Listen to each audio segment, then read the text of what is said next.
us something about yourself or something that you are proud of about you. Okay. So, I'm Sister Hermosilia Nantes Mitaran of ACT, Apostles and Contemporary Times. I was born in Maasin, Southern Leyte.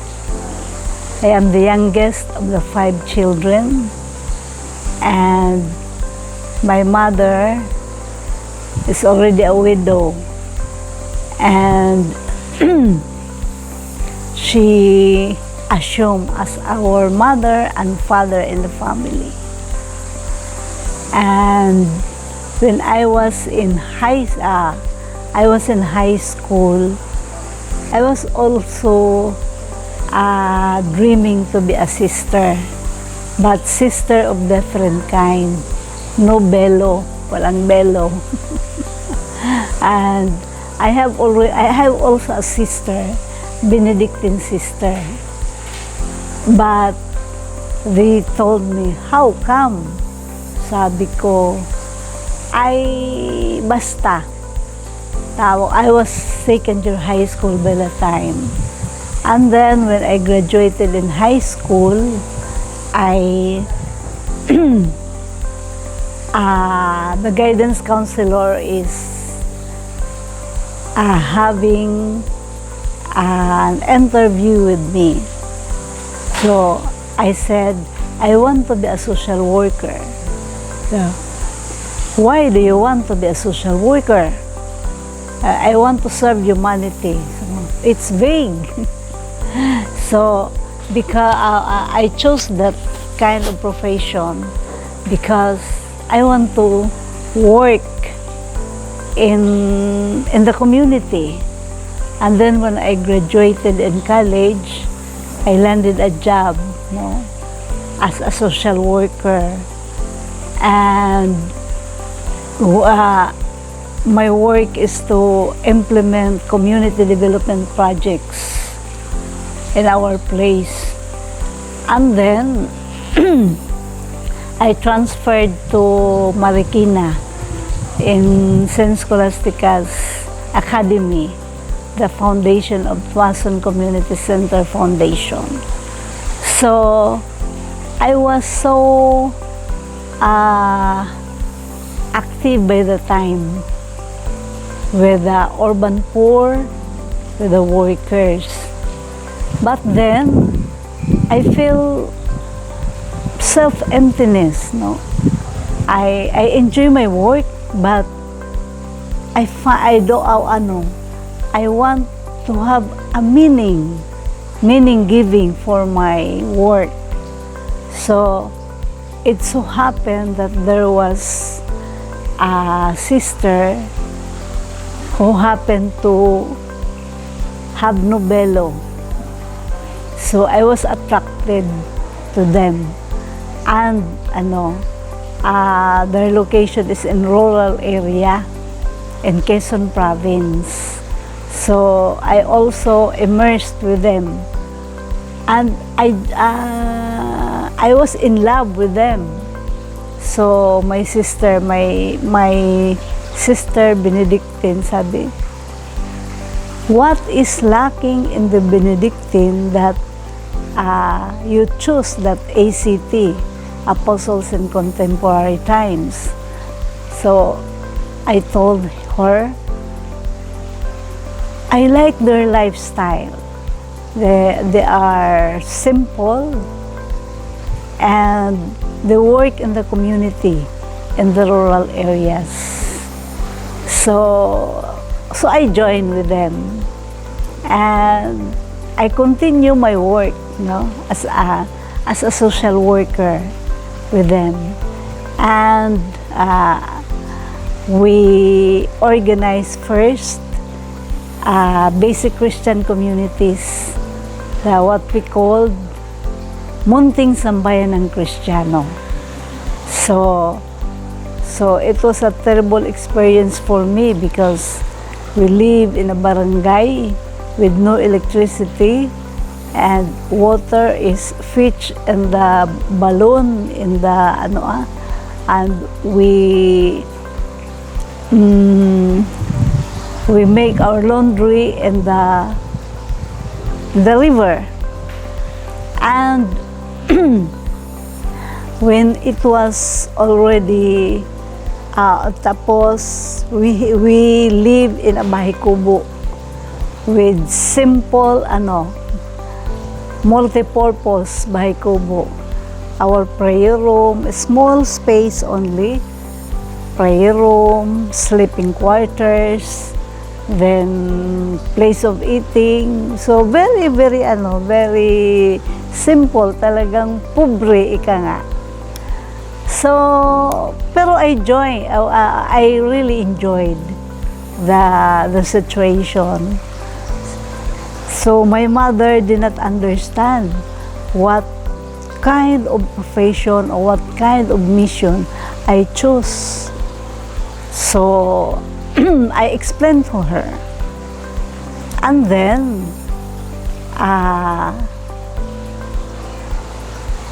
my sister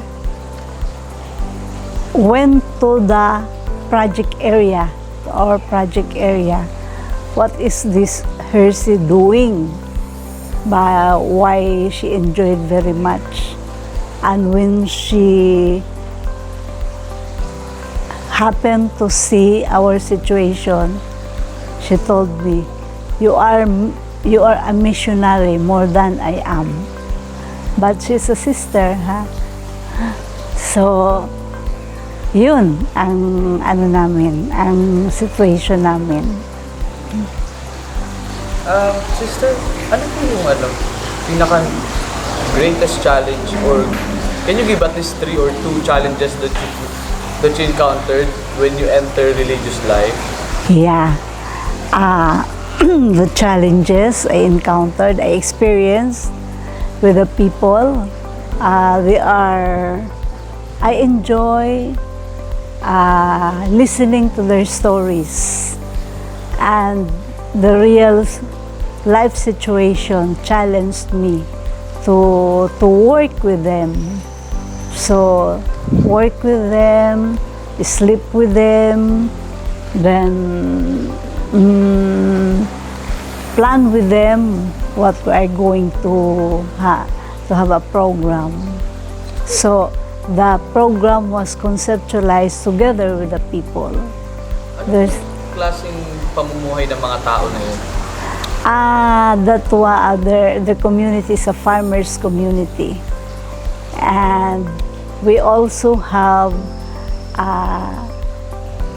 4 project component: sustainable agriculture, education evangelization, community-based health program, and youth. So that was the 4 components we implemented to their place. So we organized the mothers, the youth, and the farmers. So it's really we have 3 pilot barangays. Then after 3 years, we expanded the program. Galing, sister, no? From a social worker, tapos as a missionary din, parang connected siya. Mm-hmm. Mahirap makisama, mahirap po yung mission na ginagawa ninyo, lalo na yung problema ng tao, pinoproblema nyo rin. But what makes you joy to stay in that kind of mission po? And yung don't be carried out with their situation, no? Listen to them, and then you have to objectify the situation. So at first, when I was still young, what their problem really affected me. I cannot even sleep of thinking their situation. But I told to myself, that's not my situation. I am here as a facilitator, a mediator, and I want to help them. no, na makaahon sa kanilang kahirapan. So, we also give scholarship for their children in high school. That's good, sister. Yes. Ano po, last question po. Since bilang isang madre po, ano po kaya yung gusto niyong i-advise sa mga kabataan? Or pwedeng magbigay ng challenge sa kanila to enter into religious life or to go into advocacy tulad po ng ginagawa ninyo?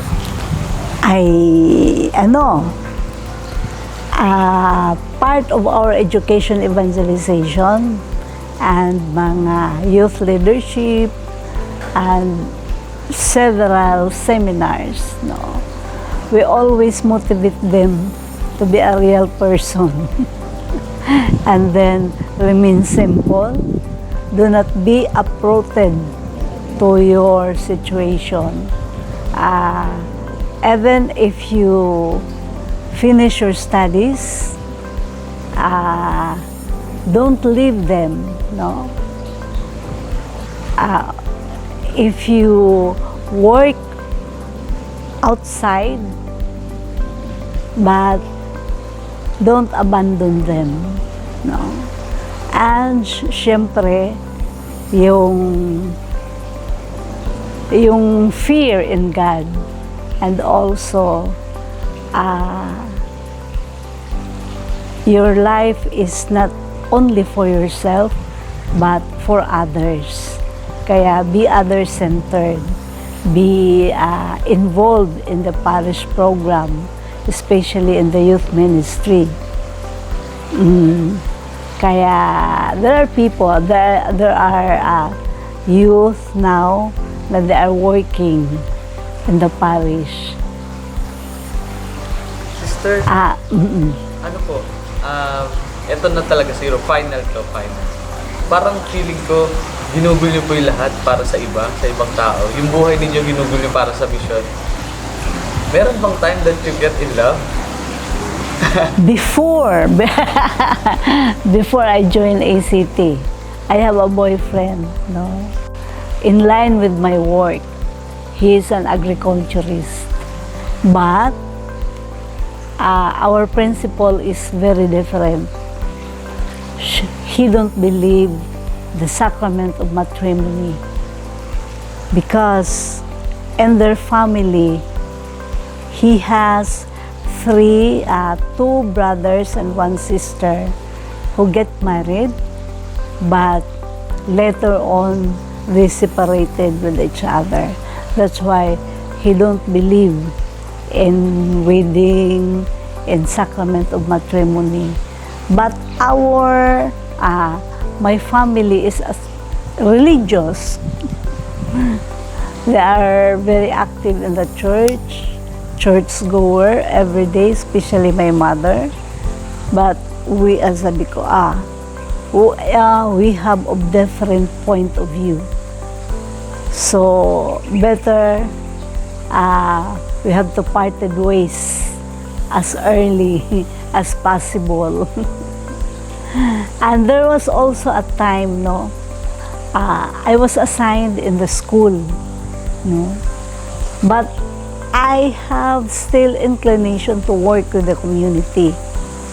So it so happened in Real Infanta and Quezon, in way back 2004, there was a flash flood. I don't know if you heard the news, no? Grabe ang devastation. Plenty of lives were lost, their livelihood, their houses, and our bishop by the time, Bishop Terona, told me, temporarily, lift the school muna, and sentruhan mo ang social action. Adi ako, I'm very happy because that's my line of work. Yes, so we conducted relief and rehabilitation program. So what I did, I introduced that kind of programs, no? Like for example, the sustainable agriculture. So we invited friends from Los Baños, from the Columban missionaries to give seminars, and we also coordinate with the Department of Agriculture. You can imagine the rice field is full of debris, stones, and mud flows. So I coordinated with the local government unit of General Nakar. And then we have a tripartite relationship. We produce diesel, and we avail their heavy equipment plus the driver. And the farmers, the owner of the farmers, the owner of the farm, they are the one, as part of their local counterpart, they are the one giving food to the driver. So we were able to clear the rice field, mga around 84 hectares. So they're so happy because they were able again to farm or to plant rice field on their field. Thank you so much, sister. Kung naniwala lang po yung boyfriend niyo sa marriage, siguro kinasal kayo. Sige po, salamat, sister. Okay, thank you.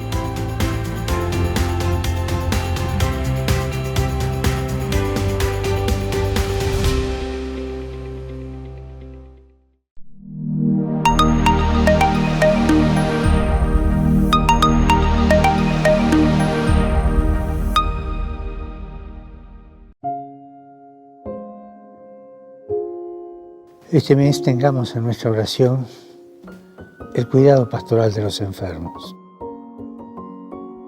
La unción de los enfermos no es un sacramento solo para aquellos que están a punto de morir. No, es importante tener esto claro.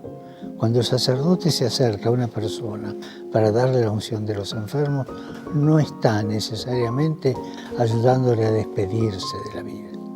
Pensar así es renunciar a toda esperanza. Es dar por sentado que después del cura llega el enterrador. Recordemos que la unción de los enfermos es uno de los sacramentos de sanación, de curación, que sana el espíritu. Y cuando una persona está muy enferma, conviene darle la unción de los enfermos. Y cuando una persona ya está anciana, conviene que reciba la unción de los enfermos. Oremos para que el sacramento de la unción de los enfermos dé a las personas que lo reciben y a sus seres queridos la fuerza del Señor y se convierta cada vez más para todos en un signo visible de compasión y de esperanza.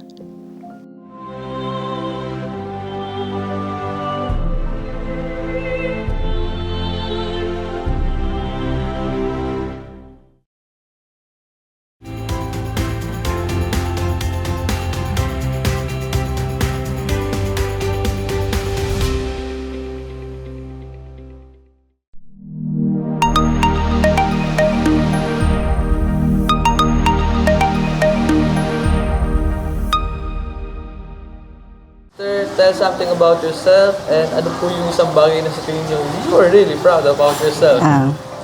Okay, hello everybody. I'm Sister Socorro Del Monte of the Passionist Sisters of St. Paul of the Cross from the Diocese of Marbel, South Cotabato, and from the Santa Teresita Parish of Tupi. I'm already mag-28 years na sa religious life. And then, my past, kasi mag-change na ng assignment. So, my past assignment is in the orphanage. Naging successive na almost 10 years ako na naging directress sa isang orphanage sa Jensen.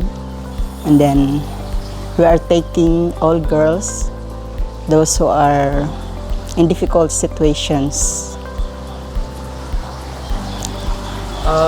Sister, ano po yung initial dream o yung dating dream nyo talaga before you become in a religious life?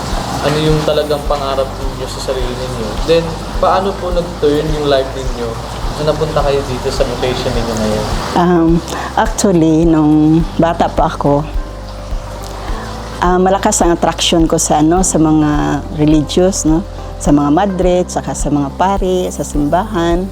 So, parang pangarap ko na maging madre din noon kasi sa mga, di ba, yung may mga sa yearbook, what is your ambition, yung nilalagay ko doon, I want to become a sister, no, ganun. Pero parang passing lang yun.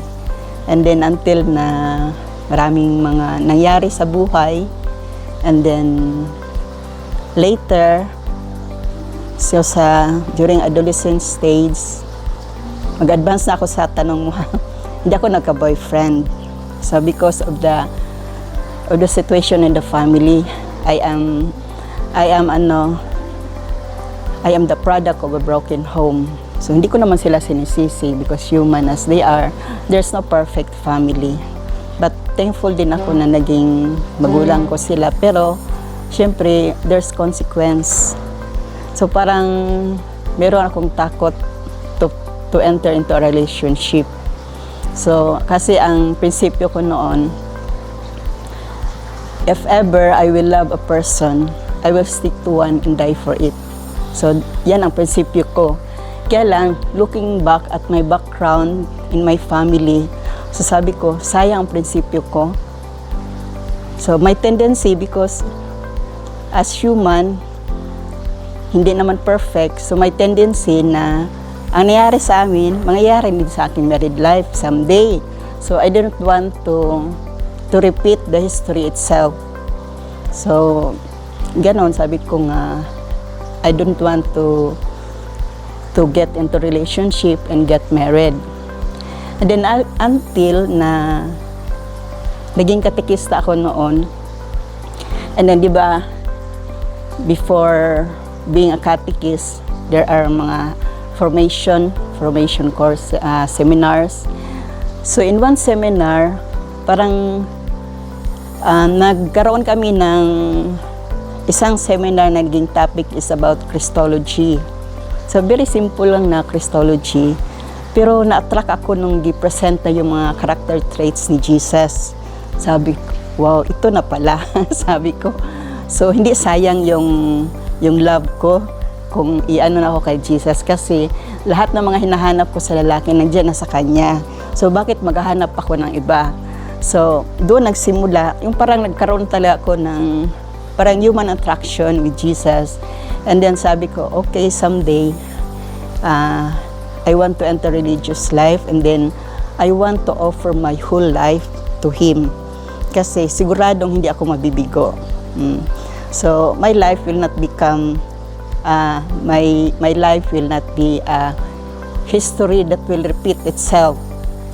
So yun na, hanggang sa pumasok na ako.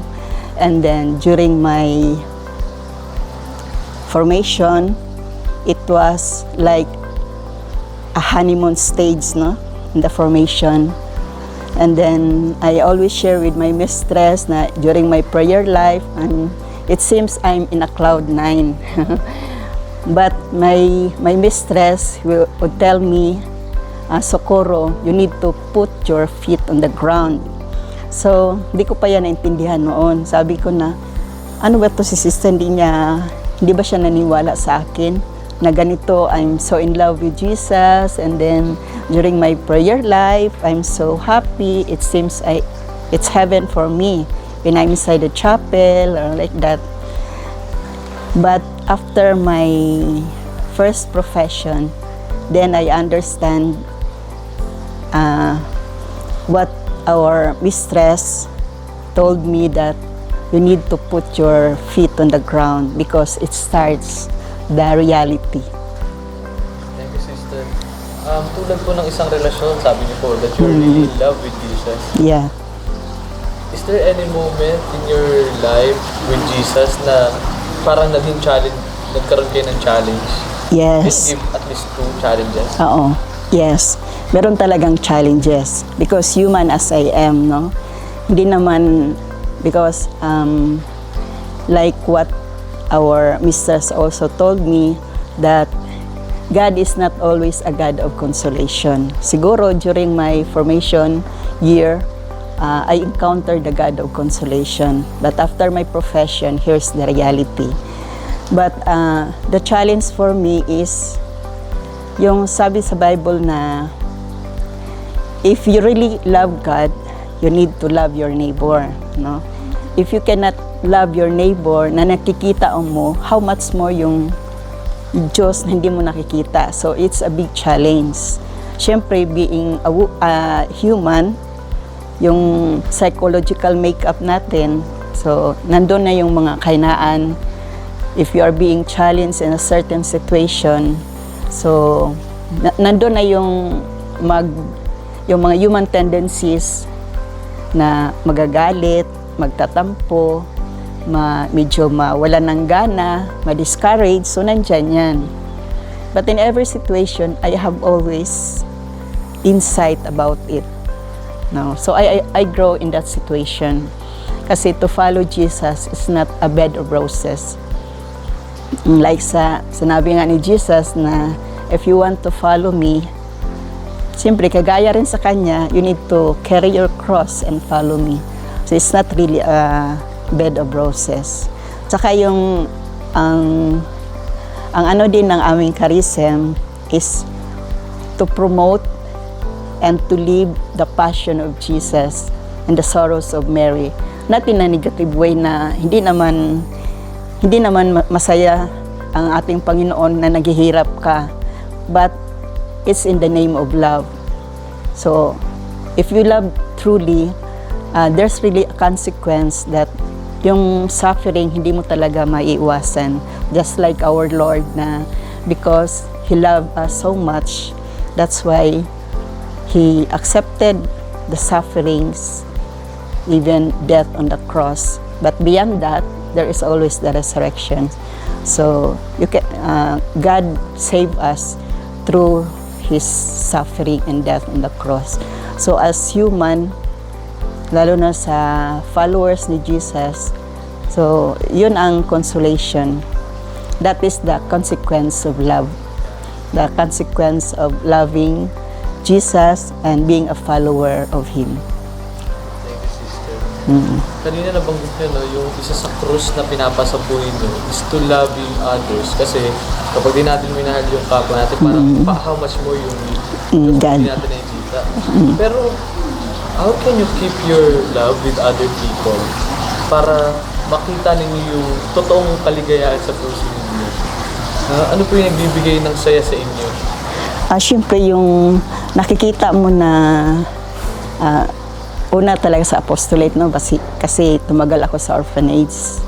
So it's not easy, very stressful din na you are dealing with especially sexually abused, no? It's not easy, it's so stressful. But my joy is that ang changes, yung pagbabago ng isang bata mula nang dumating siya hanggang sa umabot siya ng ilang buwan, ilang years na nag-change na yung outlook in life, and then na-empower na siya, and then medyo na siya sa kanyang trauma, talagang naiba na yung outlook niya. So from being negative turn into positive. I'm so happy with that. So I'm very thankful to God na naging instrumento niya ako para yung iba, para matulungan yung iba, especially sa mga bata na aming kinikater. Thank you, sister. Talagang immerse po kayo sa mga young people, ano? Yeah. So, ano po kaya yung mga pwede nyo may advice o maging challenge sa mga kabataan po na hindi pa ninyo nakakasalamuhan, nakakadawang palad, that could be pwedeng rin sila, biktima rin sila ng mga tulad ng mga experiences ng mga nakakasama po ninyo? So, ang masasabi ko lang na there's no really perfect happiness on earth. There is no perfect situation. But the situation which is negative, it will turn into positive if you see the meaning in that situation. So para sa akin din, mga nangyari din sa buhay ko, sa aming family, masasabi ko na instead na negative ang pagtingin ko, I always see it as a blessing in disguise. All that happens in our life, especially the negative ones. Kasi kung positive, madali mo lang tanggapin, no? And then wala kang problema, wala kang struggle kung all is positive. Pero kung doon na tayo sa negative, na maano na rin, ma-challenge din yung ating mga human tendencies na nasa atin. So, there's always a challenge. But if you see it as a blessing in disguise, talagang malalampasan mo and you will see it at ng talagang malaking blessing sa Diyos. Kasi I always compare it like fertilizer, no, sa plant.